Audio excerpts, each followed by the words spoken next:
നമസ്കാരം. എല്ലാവരും സുഖമായിരിക്കുന്നു വിശ്വസിക്കുന്നു. ഞാനിവിടെ അടിപൊളിയായിട്ടിരിക്കുന്നു. നമ്മൾ കഴിഞ്ഞ ക്ലാസ്സിൽ തിയറി ബേസ് ഓഫ് അക്കൗണ്ടിങ് ആണ് നോക്കിയിരുന്നത്.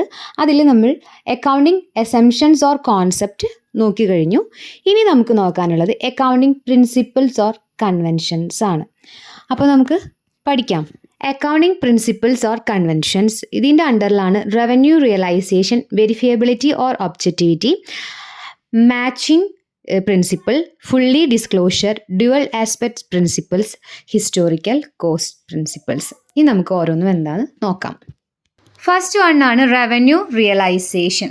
Revenue realization refers to the process of recognizing and recording revenue earned from sales or services. ഒരു ബിസിനസ് ഓർഗനൈസേഷൻ സെയിൽസും സർവീസസും നടക്കുമ്പോൾ എപ്പോഴാണ് റവന്യൂ ഏൺ ചെയ്യുന്നത് അപ്പോൾ മാത്രമേ നമ്മൾ അത് ബുക്സ് ഓഫ് അക്കൗണ്ടിൽ രേഖപ്പെടുത്താവൂ എന്നാണ് റവന്യൂ റിയലൈസേഷൻ പ്രിൻസിപ്പൾ പറയുന്നത്. ഇപ്പോൾ ഒരു സിമ്പിൾ എക്സാമ്പിൾ, നമ്മളിപ്പോൾ റെസ്റ്റോറൻറ്റിൽ കയറി ഫുഡ് ഓർഡർ ചെയ്യാണ്. ആ ഫുഡ് ഓർഡർ ചെയ്ത് അതിന് പേയ്മെൻറ്റ് നടക്കുമ്പോൾ മാത്രമേ അവിടെ റവന്യൂ ജനറേറ്റ് ചെയ്യുന്നുള്ളൂ അല്ലേ. ആ ഒരു സമയത്ത് മാത്രമേ ആ ഒരു ബിസിനസ്സിൻ്റെ ബുക്സ് ഓഫ് അക്കൗണ്ടിൽ അത് കാണിക്കാൻ പാടുകയുള്ളൂ എന്നാണ് പറയുന്നത്. ക്ലിയർ ആയോ? അല്ലെങ്കിൽ നമ്മളൊരു ഹോം ബേക്കറാണ്. അപ്പോൾ നമുക്കൊരു ഓർഡർ വരികയാണ്, നാളേക്ക് ഒരു കേക്ക് വേണം എന്ന് പറഞ്ഞിട്ട്. ആ സമയത്ത് നമ്മൾ ആ ഒരു സെയിൽസ് നമ്മൾ എക്സ്പെക്റ്റ് ചെയ്തുകൊണ്ട് നമ്മളൊരു കേക്കൊക്കെ ഉണ്ടാക്കിയിട്ട് നമ്മൾ ഇന്ന് തന്നെ കാണിക്കാൻ പറ്റുമോ നമ്മുടെ ബുക്സ് ഓഫ് അക്കൗണ്ട് നമുക്ക് ഈ പൈസ കിട്ടിയെന്ന് നമുക്ക് കാണിക്കാൻ പറ്റുമോ? ഇല്ല അല്ലേ. നമുക്ക് റവന്യൂ കയ്യിൽ കിട്ടിയിട്ടില്ല. നാളെ അവർ എന്ത് ചെയ്യാം, ആ ഒരു കേക്ക് ചിലപ്പോൾ ക്യാൻസൽ ചെയ്യാം, ഓർഡർ ക്യാൻസൽ ചെയ്യാം, അങ്ങനെയുള്ള സാഹചര്യങ്ങളൊക്കെ ഉണ്ടാവാം. അപ്പോൾ എപ്പോഴാണോ നമുക്ക് റവന്യൂ ജനറേറ്റ് ചെയ്യണത്, നമ്മുടെ കയ്യിലേക്ക് എപ്പോഴാണോ റവന്യൂ ഏൺ ചെയ്യുന്നത് ആ ഒരു സമയത്ത് മാത്രമേ നമ്മുടെ ബുക്സ് ഓഫ് അക്കൗണ്ടിൽ അത് കാണിക്കാൻ പാടുകയുള്ളൂ എന്നാണ് റവന്യൂ റിയലൈസേഷൻ പ്രിൻസിപ്പൾ പറയുന്നത്. ക്ലിയർ അല്ലേ? നെക്സ്റ്റ് നമുക്ക് നോക്കാം. Second one, verifiable objective. Verifiable objective, also known as objective evidence concept. It expresses that entries in the accounting records and data recorded in financial statement must be capable of verification supported by some objective evidence. Verifiable objectives നമ്മൾ objective evidence concept എന്ന് കൂടി പറയാറുണ്ട്. ഇവിടെ ഏതൊരു ട്രാൻസാക്ഷനും എന്ത് വേണം, ഒരു evidence വേണം, പ്രൂഫ് വേണം എന്നാണ് പറയുന്നത്. നമ്മൾ എന്തൊരു ട്രാൻസാക്ഷൻ ബിസിനസ് നടത്തുകയാണെങ്കിലും അവിടെ നമ്മൾ പ്രൂഫായിട്ട് വൗച്ചറുകളോ അതുപോലെ അതുമായി റിലേറ്റ് ചെയ്തിട്ടുള്ള ബില്ലുകളോ നമ്മളെപ്പോഴും കീപ്പ് ചെയ്യേണ്ടതാണ്. ഇപ്പോൾ എക്സാമ്പിളായിട്ട് പറയുകയാണെങ്കിൽ നമ്മൾ വീട്ടിലേക്ക് സാധനങ്ങളൊക്കെ വാങ്ങാൻ കടയിൽ പോകുന്ന ആളുകളാണ്. അപ്പോൾ നമ്മൾ റിട്ടേൺ വരുന്ന സമയത്ത് എത്ര രൂപയായി എന്ന് ചോദിക്കാറില്ല, അല്ലെങ്കിൽ ബില്ല് എവിടെയെന്നൊക്കെ ചോദിക്കാറില്ലേ. അതെന്തിനു വേണ്ടിയിട്ടാണ്? ഒരു എവിഡൻസ് ആണ് അല്ലേ. ഇപ്പോൾ ഇത്ര രൂപയ്ക്കാണോ സാധനങ്ങൾ വാങ്ങിയിട്ടുള്ളത് എന്ന് നമുക്ക് തിരിച്ചറിയുന്നതിന് വേണ്ടിയിട്ടാണ്. അപ്പോൾ അത്രയും വലിയൊരു ഓർഗനൈസേഷനിൽ ഇത്തരത്തിലുള്ള വലിയ വലിയ ട്രാൻസാക്ഷൻസ് നടക്കുമ്പോൾ അതിൻ്റെ വൗച്ചേഴ്സും ബില്ലുകളും ഇൻവോയ്സസും ഒക്കെ എന്ത് വേണം, ഒരു എവിഡൻസ് ആയിട്ട് എപ്പോഴും കീപ്പ് ചെയ്യണം. ഇവർ പറയുന്ന പൈസ തന്നെയല്ലേ അവിടെ, അത് മാനിപ്പുലേഷനൊക്കെ നമ്മൾ ഒഴിവാക്കാൻ കൂടി വേണ്ടിയാണ് ഇത്തരത്തിലുള്ള എവിഡൻസുകൾ നമ്മൾ പ്രൂഫാക്കി വെക്കുന്നത്. അപ്പോൾ വെരിഫിയബിൾ ഒബ്ജക്റ്റീവ് എന്ന് പറഞ്ഞാൽ ക്ലിയർ ആയില്ലേ. നെക്സ്റ്റ് വൺ ആണ് matching principle. This principle state that cost or expenses of a business of an accounting period are matched with the revenue of that period in order to ascertain the profit or loss.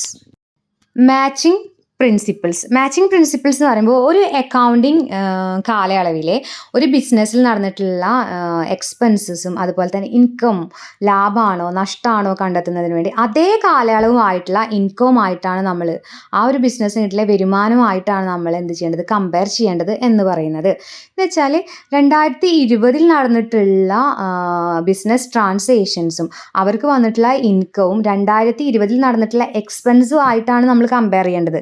എങ്കിൽ മാത്രമേ ആ ഒരു വർഷത്തെ profit ആണോ loss ആണോ നമുക്ക് ascertain ചെയ്യാനായിട്ട് നമുക്ക് സാധിക്കുകയുള്ളൂ. എങ്കിൽ മാത്രമേ ആ ഒരു ബിസിനസ് ഓർഗനൈസേഷൻ ആ ഒരു വർഷത്തിൽ അച്ചീവ് ചെയ്തിട്ടുള്ള പ്രോഫിറ്റ് എത്രയാണ് അല്ലെങ്കിൽ അവർക്ക് വന്നിട്ടുള്ള നഷ്ടം എത്രയാണ് നമുക്ക് ആക്യുറേറ്റ് ആയിട്ട് കാൽക്കുലേറ്റ് ചെയ്യാനായിട്ട് സാധിക്കുകയുള്ളൂ. അപ്പോൾ ഏതൊരു ബിസിനസ് ഓർഗനൈസേഷൻ്റെയും ഫിനാൻഷ്യൽ പീരിയഡിൽ തമ്മിൽ എന്ത് ചെയ്യണം, നമ്മൾ കമ്പയർ ചെയ്യണമെങ്കിൽ അതാത് വർഷത്തെ എക്സ്പെൻസസും ലോസുമായിട്ടാണ് നമ്മൾ കമ്പയർ ചെയ്യേണ്ടത് എന്നാണ് മാച്ചിങ് പ്രിൻസിപ്പിൾസ് പറയുന്നത്. നെക്സ്റ്റ് വൺ ആണ് full disclosure. Full disclosure. This principle ensures transparency and completeness, allowing stakeholders to make informed decisions based on all available data. ഇവിടെ എന്താ പറയുന്നത്, ഈ ഒരു പ്രിൻസിപ്പിൾസ് അനുസരിച്ച് നമ്മൾ ട്രാൻസ്പെറൻ്റ് ആയിട്ടും അതുപോലെ തന്നെ കംപ്ലീറ്റ്നെസ്സോടും കൂടിയിട്ടാണ് നമ്മൾക്ക് ലഭ്യമായിട്ടുള്ള എല്ലാ ഡാറ്റാസും നമ്മൾ ആർക്ക് കൈമാറണം? നമ്മളുടെ സ്റ്റേക്ക് ഹോൾഡേഴ്സിന്. അവർക്ക് ഡിസിഷൻസ് എടുക്കണം, അല്ലെങ്കിൽ ഒരു ബിസിനസ്സിൻ്റെ പൊസിഷൻസ്, പ്രോഫിറ്റബിലിറ്റി അസർട്ടൈൻ ചെയ്യാൻ, ഫിനാൻഷ്യൽ ഡിസിഷൻസ് എടുക്കാൻ, അല്ലെങ്കിൽ ലോസ് ആണെങ്കിൽ അതിനനുസരിച്ചിട്ടുള്ള സ്ട്രാറ്റജീസ് ഒക്കെ അഡോപ്റ്റ് ചെയ്യാൻ, ഇത്തരത്തിലുള്ള എല്ലാ ഡാറ്റാസും ട്രാൻസ്പെറൻ്റ് ആയിട്ടും കംപ്ലീറ്റ് ആയിട്ടും നമ്മൾ സ്റ്റേക്ക് ഹോൾഡേഴ്സിന് ഫുള്ളി അവൈലബിൾ ആക്കണം, അല്ലെങ്കിൽ ഫുള്ളി ഡിസ്ക്ലോഷർ ചെയ്യണം എന്നാണ് ഈ ഒരു പ്രിൻസിപ്പിൾസ് പറയുന്നത്. നെക്സ്റ്റ് വണ്ണാണ് dual aspects principle.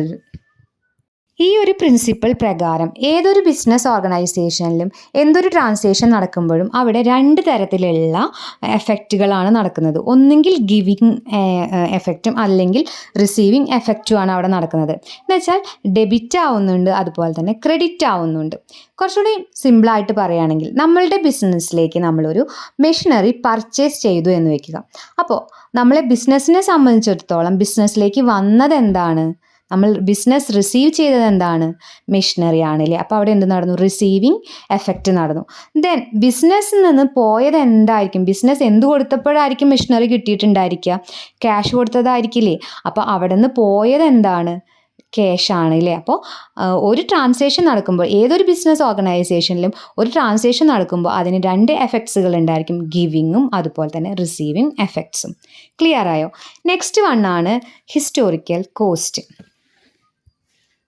This principle requires that all transactions should be recorded at their acquisition cost. ഇവിടെ നമ്മൾ ഹിസ്റ്റോറിക്കൽ കോസ്റ്റ് എന്ന് പറയുമ്പോൾ നമ്മളൊരു പ്രൊഡക്റ്റ് വാങ്ങണം, അല്ലെങ്കിൽ നമ്മുടെ ബിസിനസ്സിലേക്ക് ഒരു മെഷീനറി പർച്ചേസ് ചെയ്യുമ്പോൾ ആ മെഷീനറിയുടെ മാർക്കറ്റ് പ്രൈസ് മാത്രമല്ല കൺസിഡർ ചെയ്യുക എന്നതാണ് പറയുന്നത്. ആ ഒരു മെഷീനറി വാങ്ങാൻ വേണ്ടി വന്നിട്ടുള്ള നമ്മുടെ ട്രാൻസ്പോർട്ടേഷൻ്റെ പൈസ, അതുപോലെ തന്നെ ആ ഒരു മെഷീനറി ഒരു സെക്കൻഡ് ഹാൻഡ് മെഷീനറി ആണെങ്കിൽ അതിൻ്റെ മെയിൻ്റെനൻസിന് വേണ്ടി വന്നിട്ടുള്ള ഒരു പൈസ, അതുപോലെ തന്നെ അത് നമ്മളുടെ ബിസിനസ്സിൽ ഇൻസ്റ്റാൾ ചെയ്യുമ്പോൾ വരുന്ന ലേബർ കോസ്റ്റ്, ഇങ്ങനെയുള്ള എല്ലാ കോസ്റ്റുകളും ഇൻവോൾവ് ചെയ്തിട്ടുള്ള അക്വിസിഷൻ കോസ്റ്റാണ് നമ്മൾ ബുക്സ് ഓഫ് അക്കൗണ്ടിൽ റെക്കോർഡ് ചെയ്യുക. ഇതിനെയാണ് നമ്മൾ ഹിസ്റ്റോറിക്കൽ കോസ്റ്റ് എന്ന് പറയുന്നത്. മാർക്കറ്റ് പ്രൈസ് മാത്രമല്ല, അതുമായി ബന്ധപ്പെട്ട് വരുന്ന എല്ലാ എക്സ്പെൻസസുകളും ആഡ് ചെയ്യുന്നതാണ് ഹിസ്റ്റോറിക്കൽ കോസ്റ്റ് എന്ന് പറയുന്നത്. ഇപ്പോൾ സിമ്പിളായി പറയുകയാണെങ്കിൽ, നിങ്ങളൊരു സൈക്കിൾ വാങ്ങുകയെന്ന് വിചാരിക്കാം. അത് നമ്മൾ ഒരു സെക്കൻഡ് ഹാൻഡ് സൈക്കിൾ ആണെങ്കിൽ നമ്മൾ ആ സൈക്കിൾ വാങ്ങാൻ ചെല്ലുമ്പോൾ അവിടെ വേണ്ടി വരുന്ന നമ്മുടെ ട്രാൻസ്പോർട്ടേഷൻ്റെ പൈസ, സെക്കൻഡ് ഹാൻഡ് സൈക്കിൾ ആയതുകൊണ്ട് തന്നെ അതിന് കുറച്ച് മെയിൻ്റെനൻസ് ഉണ്ടായിരിക്കുമല്ലോ, അത് നേരേക്കാൻ വേണ്ടി വരുന്ന പൈസ. മനസ്സിലായോ?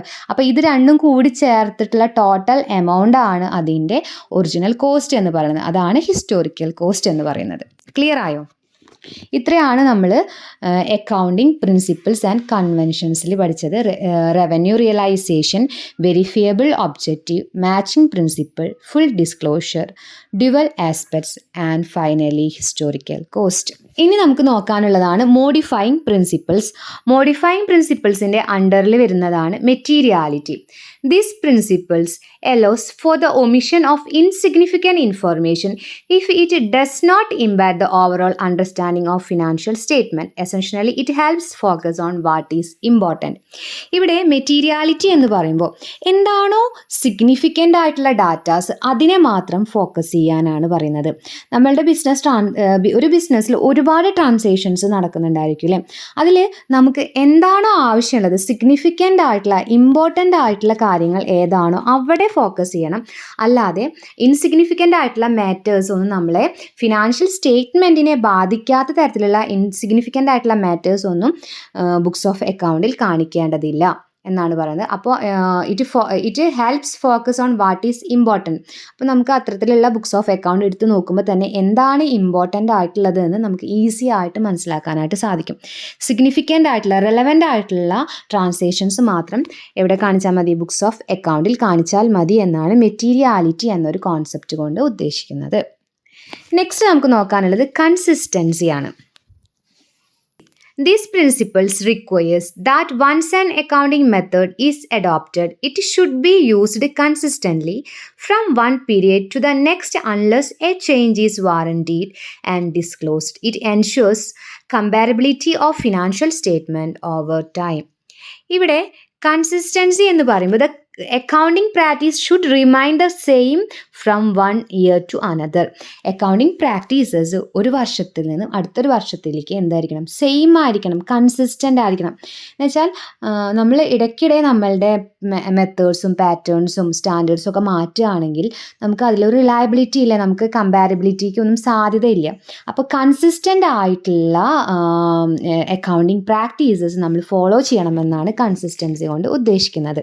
അതുകൊണ്ട് നമുക്ക് കുറച്ചുകൂടി നമ്മൾ ചെയ്യുന്ന ഡാറ്റാസിൻ്റെ റിലയബിലിറ്റി അതുപോലെ തന്നെ കമ്പാരിസൺ ഒക്കെ കുറച്ചുകൂടി ഈസി ആക്കാനായിട്ട് നമ്മളെ ഹെൽപ്പ് ചെയ്യുന്നുണ്ട്. നെക്സ്റ്റ് വരുന്നതാണ് conservatism. These principles state that anticipated profits are not to be considered, but only possible losses while recording business transactions. This is the policy of playing safe. ഇവിടെ conservatism എന്ന് പറയുമ്പോൾ നമ്മൾ ഭാവിയിൽ നമുക്ക് വരാൻ പോകുന്ന ആൻറ്റിസിപ്പേറ്റഡ് ആയിട്ടുള്ള പ്രോഫിറ്റ്സുകൾ, നമ്മളുടെ ബിസിനസ്സിലേക്ക് ഭാവിയിൽ കിട്ടാൻ പോകുന്ന പ്രോഫിറ്റ്സ്, ലാഭത്തെ നമ്മൾ ഒരു ബുക്സ് ഓഫ് അക്കൗണ്ടിലും നമ്മൾ കാണിക്കുന്നില്ല. നമുക്കത് കിട്ടിയിട്ടില്ല, അപ്പോൾ നമുക്കത് കാണിക്കേണ്ട ആവശ്യമില്ല. എന്നാൽ ഭാവിയിൽ നമുക്ക് സംഭവിച്ചേക്കാവുന്ന ലോസസുകൾ നമ്മൾ തീർച്ചയായിട്ടും ബുക്സ് ഓഫ് അക്കൗണ്ടിൽ കാണിക്കണം എന്നാണ് കൺസർവേറ്റിസം പ്രിൻസിപ്പിൾ എന്ന് പറയുന്നത്. അതുകൊണ്ട് തന്നെ കൺസർവേറ്റിസം പ്രിൻസിപ്പിളിനെ നമ്മൾ പ്ലേയിങ് സേഫ് പോളിസി എന്നുകൂടി വിളിക്കുന്നുണ്ട്. ഇപ്പോൾ നമ്മുടെ ബിസിനസ്സിന് ഏതോ 5 വർഷം കഴിഞ്ഞ് കിട്ടാൻ പോകുന്ന ഒരു പ്രോഫിറ്റ് നമ്മൾ ഇപ്പോൾ തന്നെ കാണിച്ചിട്ട് കാര്യമുണ്ടോ? ഇല്ല അല്ലേ? കാരണം നമ്മളുടെ റവന്യൂ ഏൺ ചെയ്ത് കഴിഞ്ഞിട്ടില്ല. അതുപോലെ തന്നെ നമുക്ക് അറിയാം, ഈ ഒരാൾക്ക് നമ്മൾ കടം കൊടുത്തു കഴിഞ്ഞു, നമ്മളൊരു കസ്റ്റമേഴ്സിന് കടം കൊടുത്തു കഴിഞ്ഞു, അയാൾ പൈസ തിരിച്ച് തരില്ല നമ്മൾ മനസ്സിലാക്കുന്ന സമയത്ത് അത് നമ്മൾ ബുക്സ് ഓഫ് അക്കൗണ്ടിൽ ബേഡ് ഡെപ്റ്റ്സ് എന്ന്, കിട്ടാ കടം എന്ന് പറഞ്ഞിട്ട് നമ്മൾ കാണിക്കാറുണ്ട്. അത് തന്നെയാണ് കൺസർവേറ്റിസം കൊണ്ട് ഉദ്ദേശിക്കുന്നത്. ഇപ്പോൾ നമുക്കൊരു ജോലിയുണ്ട്, നമ്മൾ ആ സാലറി കൊണ്ടാണ് നമ്മൾ ജീവിക്കുന്നത്, അതിൻ്റെ ഇൻകം എക്സ്പെൻസൊക്കെ നമുക്കറിയാം. അപ്പോൾ ആ ഒരു സമയത്ത് നമുക്ക് അറിയാം ഓണമൊക്കെ ആയിക്കഴിഞ്ഞാൽ ബോണസ് കയറുന്നുള്ളത് അല്ലേ. അപ്പോൾ ഈ ബോണസ് കണ്ടുകൊണ്ട് നമുക്ക് ഒരിക്കലും എന്ത് ചെയ്യാൻ പറ്റില്ല, ആ ഒരു പ്രോഫിറ്റ് അല്ലെങ്കിൽ ഒരു അഡീഷണൽ ഇൻകം കിട്ടുമെന്ന് പ്രതീക്ഷിച്ചുകൊണ്ട് നമുക്കൊന്നും ചെയ്യാനായിട്ട് സാധിക്കില്ല. ചിലപ്പോൾ അത് കിട്ടാതിരിക്കാം. മനസ്സിലാവുണ്ടോ? ഇത്തരത്തിൽ നമ്മൾ കിട്ടുമെന്ന് പ്രതീക്ഷിക്കുന്ന പ്രോഫിറ്റ്സുകൾ നമ്മൾ മുൻകൂട്ടി തന്നെ ബുക്സ് ഓഫ് അക്കൗണ്ടിൽ കാണിക്കാനായിട്ട് പാടില്ല. അതുപോലെ തന്നെ നമ്മളൊരു ഫ്രണ്ടിന് നമ്മൾ കടം കൊടുത്തു, അപ്പോൾ ആ കടം കൊടുത്ത് ഒരു 10,000 രൂപ കടം കൊടുത്തിട്ടുണ്ടെങ്കിൽ ആ റിട്ടേൺ ആയിട്ട് നമുക്കൊരു 7,000 രൂപയെ തന്നിട്ടുള്ളൂ, ബാലൻസ് 3,000 രൂപ ഉണ്ട് എന്ന് വയ്ക്കുക. അപ്പോൾ നമുക്കറിയാം അവൻ ഇനി ആ ബാക്കി 3,000 രൂപ നമുക്ക് തിരിച്ചു തരാൻ പോണില്ല എന്നുള്ളത് അറിയാം. അപ്പോൾ അതെന്താണ്, നമുക്കറിയാം നമ്മളുടെ ഒരു ലോസ് ആണ് എന്നറിയാം, നമ്മുടെ ആൻറ്റിസിപ്പേറ്റഡ് ലോസ് ആണത്. അപ്പോൾ അത്തരത്തിലുള്ള ലോസുകൾ നമ്മൾ എവിടെ കാണിക്കണം? ബുക്സ് ഓഫ് അക്കൗണ്ടിൽ കാണിക്കണം. ക്ലിയർ ആയോ? ഇതാണ് കൺസർവേറ്റിസം കൊണ്ട് ഉദ്ദേശിക്കുന്നത്. ആൻറ്റിസിപ്പേറ്റഡ് ആയിട്ടുള്ള പ്രോഫിറ്റ്സുകൾ നമ്മളെ ബിസിനസ് ട്രാൻസാക്ഷനിൽ റെക്കോർഡ് ചെയ്യുന്നില്ല, എന്നാൽ ആൻറ്റിസിപ്പേറ്റഡ് ആയിട്ടുള്ള ലോസസ് നമ്മൾ ബുക്സ് ഓഫ് അക്കൗണ്ടിൽ കാണിക്കുന്നുണ്ട്. Timeliness. Accounting information in the form of financial statements can be useful to the end users only when it is made available to them in time. ഇവിടെ accounting informations അടങ്ങിയിട്ടുള്ള financial statement end യൂസേഴ്സിന് എപ്പോഴാണോ ആവശ്യം, available ആയിട്ടുള്ള time ആ ഒരു സമയത്ത് നമുക്ക് provide ചെയ്യാനായിട്ട് സാധിക്കണം എന്ന് പറയുന്നത്. ഇൻ കേസ് നമ്മളെടുത്ത ഒരു എൻഡ് യൂസേഴ്സ് ചോദിക്കുന്ന സമയത്ത് നമ്മൾ ആ ഒരു ഇൻഫോർമേഷൻസ് പാസ് ചെയ്യാൻ ലേറ്റ് ആവുകയോ അല്ലെങ്കിൽ അതിലൊരു അപ്രോപ്രിയേറ്റ്നെസ് ഇല്ലാതെ വരണ സമയത്തോ ടൈംലി നമുക്ക് ഡിസിഷൻസ് എടുക്കാനായിട്ട് സാധിക്കണമെന്നില്ല. ഒരു കറൻറ്റ് ഫിനാൻഷ്യൽ സ്റ്റേറ്റസ് എന്താണെന്ന് നമുക്ക് മനസ്സിലാക്കാനായിട്ട് സാധിക്കില്ല. അപ്പോൾ എൻഡ് യൂസേഴ്സിന് അവൈലബിൾ ആയിട്ടുള്ള, അവർക്ക് എപ്പോഴാണോ ആ ഇൻഫോർമേഷൻസ് ഫിനാൻഷ്യൽ സ്റ്റേറ്റ്മെൻറ്റ് ആവശ്യമെന്നുണ്ടെങ്കിൽ ആ ഒരു അവൈലബിൾ ടൈമിൽ തന്നെ നമ്മൾ അത്തരത്തിലുള്ള ഡാറ്റാസ് പ്രൊവൈഡ് ചെയ്യാനായിട്ട് സാധിക്കണം എന്നാണ് ടൈം ലൈനസ് കൊണ്ട് ഉദ്ദേശിക്കുന്നത്. Next, substance over legal form. As per these principles, transactions and events are recorded in the books of accounts and presented in financial statements in accordance with their substance and not legality. ഇവിടെ നമ്മുടെ ട്രാൻസാക്ഷൻസും അതുപോലെ തന്നെ ഇവൻസുകളും books of അക്കൗണ്ടിൽ രേഖപ്പെടുത്തുകയും അതുപോലെ തന്നെ financial statement അവതരിപ്പിക്കുകയും ചെയ്യുന്നത് അവയുടെ എല്ലാം സബ്സ്റ്റൻസ് പോസിബിലിറ്റിക്ക് അനുസൃതമായിട്ടാണ്, അല്ലാതെ ലീഗലി അല്ല. ഇവിടെയുള്ള എല്ലാ ട്രാൻസാക്ഷൻസും അതുപോലെ തന്നെ ഇവൻസുകളൊക്കെ നമ്മൾ ബുക്സ് ഓഫ് അക്കൗണ്ടിൽ രേഖപ്പെടുത്തുന്നുണ്ട്. അതുപോലെ തന്നെ അതിൻ്റെയൊക്കെ ഒരു ഫിനാൻഷ്യൽ സ്റ്റേറ്റ്മെൻറ്റ് നമ്മൾ പ്രസൻറ്റ് ചെയ്യുന്നുണ്ട്. ഇതെല്ലാം ഒരു ലീഗൽ ഫോർമാലിറ്റീനെ ബേസ് ചെയ്തിട്ടുമല്ല, നമ്മളുടെ സബ്സ്റ്റൻസ് നമുക്ക് നമ്മളുടെ കയ്യിൽ കിട്ടിയിട്ടുള്ള എവിഡൻസസിൻ്റെയും വൗച്ചേഴ്സ് ബിൽസിൻ്റെയൊക്കെ അടിസ്ഥാനത്തിലുള്ള ഒരു സബ്സ്റ്റൻസിൻ്റെ ബേസിലാണ് നമ്മൾ ഇതെല്ലാം ചെയ്യുന്നത്. ക്ലിയർ ആയോ? മോഡിഫൈങ് പ്രിൻസിപ്പിൾസിൻ്റെ അണ്ടറിലുള്ള materiality, consistency, conservatism, then timeliness, substance over legal form, ഇത്രയും നമ്മൾ നോക്കിക്കഴിഞ്ഞു. ഇനി നമുക്ക് നോക്കാനുള്ളത് അക്കൗണ്ടിങ് സ്റ്റാൻഡേർഡ്സ് ആണ്. Accounting standards are formal guidelines and principles that govern the preparation and presentation of financial statement. They ensure consistency, transparency and comparability in accounting or financial reporting. ഇവിടെ accounting standards എന്ന് പറയുന്നത് ഒരു financial statement prepare ചെയ്യുക, അതുപോലെ തന്നെ അത് presentation ചെയ്യുന്നതിനുള്ള formal guide ലൈൻസിനെയും അതുപോലെ തന്നെ പ്രിൻസിപ്പിൾസിനെയും നമ്മൾ അക്കൗണ്ടിങ് സ്റ്റാൻഡേർഡ്സ് എന്ന് പറയുന്നു. അപ്പോൾ ഇത്തരത്തിലുള്ള അക്കൗണ്ടിങ് സ്റ്റാൻഡേർഡ്സ് ഒരു ബിസിനസ് ഫേം ഫോളോ ചെയ്യുകയാണെങ്കിൽ അവരുടെ കൺസിസ്റ്റൻസിയും ട്രാൻസ്പെറൻസി അതുപോലെ തന്നെ comparability of financial reporting ensure ചെയ്യാനായിട്ട് സാധിക്കുന്നതാണ്. അക്കൗണ്ടിങ് സ്റ്റാൻഡേർഡ്സ് എന്ന് പറയുമ്പോൾ ഒരു ഫിനാൻഷ്യൽ സ്റ്റേറ്റ്മെൻറ്റ് പ്രിപ്പറേഷനും പ്രസൻറ്റേഷൻ ടൈമിൽ നമ്മൾ പാലിക്കേണ്ട, ഒരു ഓർഗനൈസേഷൻ പാലിക്കേണ്ട സെറ്റ് ഓഫ് ഗൈഡ് ലൈൻസ് അതുപോലെ തന്നെ പ്രിൻസിപ്പിൾസിനെയാണ് നമ്മൾ അക്കൗണ്ടിങ് സ്റ്റാൻഡേർഡ്സ് എന്ന് പറയുന്നത്. അക്കൗണ്ടിങ് സ്റ്റാൻഡേർഡ്സ് 2 തരമാണ്. Nationally generally accepted accounting principle, internationally generally accepted accounting principles. National generally accepted principles refers to generally accepted accounting principles specific to a particular country. ഇവിടെ focus ചെയ്യുന്നത് ഒരു particular കൺട്രിയാണ്. ഇപ്പോൾ ഏതൊരു രാജ്യമാണോ ആ ഒരു രാജ്യം മാത്രം ഫോളോ ചെയ്യുന്ന ഗൈഡ് ലൈൻസും അതുപോലെ സ്റ്റാൻഡേർഡ്സുമാണ് national generally accepted accounting principles എന്ന് പറയുന്നത്. നെക്സ്റ്റ് നമുക്ക് നോക്കാനുള്ളത് ഇൻ്റർനാഷണൽ ഗ്യാപ്പാണ്. International generally accepted accounting principles, as its names indicates, international in nature. That means one set of standards adopted by more than one country. ഇവിടെ ക്ലിയർ ആയിട്ട് പറഞ്ഞിട്ടുണ്ട്, ഒരു രാജ്യം മാത്രമല്ല. ഇൻ്റർനാഷണലി ജനറലി ആക്സെപ്റ്റഡ് പ്രിൻസിപ്പിൾസ് എന്ന് പറയുമ്പോൾ ഒന്നോ അതിലധികമോ കൺട്രീസ് ആക്സെപ്റ്റ് ചെയ്തിട്ടുള്ള സ്റ്റാൻഡേർഡ്സും പ്രിൻസിപ്പിൾസിനെയാണ് internationally generally accepted accounting principles എന്ന് പറയുന്നത്. ഇൻ്റർനാഷണൽ അക്കൗണ്ടിങ് സ്റ്റാൻഡേർഡ്സിനെ 2001 international accounting standards board IFRS എന്ന് മാറ്റി ഇൻ്റർനാഷണൽ ഫിനാൻഷ്യൽ റിപ്പോർട്ടിംഗ് സ്റ്റാൻഡേർഡ്സ് എന്ന് മാറ്റിയിരിക്കുന്നു. IAS ന്യൂ വേർഷനാണ് IFRS, international financial reporting standards. Next ആണ് Indian accounting standards. Indian accounting standards are a set of accounting standards adopted in India that coverage with international financial reporting standards. They are issued by the Ministry of Corporate Affairs and they are mandatory for certain classes of companies in India. International financial reporting സ്റ്റാൻഡേർഡ്സുമായി ഒത്തുചേർന്ന് ഇന്ത്യയിൽ സ്വീകരിച്ചിട്ടുള്ള accounting സ്റ്റാൻഡേർഡ്സിൻ്റെ ഒരു കൂട്ടമാണ് Indian accounting standards എന്ന് പറയുന്നത്. Corporate affairs ministry പുറപ്പെടുവിച്ചിട്ടുള്ള ഇന്ത്യയിലെ എല്ലാ കമ്പനികൾക്കും ഇത് നിർബന്ധമായി പാലിക്കേണ്ടതാണ്. ഇതാണ് ഇന്ത്യൻ അക്കൗണ്ടിംഗ് സ്റ്റാൻഡേർഡ്സ് എന്ന് പറയുന്നത്. നമ്മളുടെ ടെക്സ്റ്റ് ബുക്കിൽ ഒരു 28 ഇന്ത്യൻ അക്കൗണ്ടിംഗ് സ്റ്റാൻഡേർഡ്സിനെ കുറിച്ച് പറയുന്നുണ്ട്. അത് നിങ്ങൾ പഠിക്കണം. ഇതോട് കൂടിയിട്ട് നമ്മൾ ചാപ്റ്റർ എൻഡ് ആവുകയാണ്. നമ്മൾ തിയറി ബേസ് ഓഫ് അക്കൗണ്ടിംഗ് ആണ് നോക്കിയുള്ളത്. ജനറലി ആക്സെപ്റ്റഡ് പ്രിൻസിപ്പിൾസും അതിൻ്റെ കീഴിൽ വരുന്ന 4 ക്ലാസിഫിക്കേഷനാണ് നമ്മൾ നോക്കിയത്. എല്ലാവർക്കും ക്ലിയർ ആയെന്ന് വിശ്വസിക്കുന്നു. Thank you to all.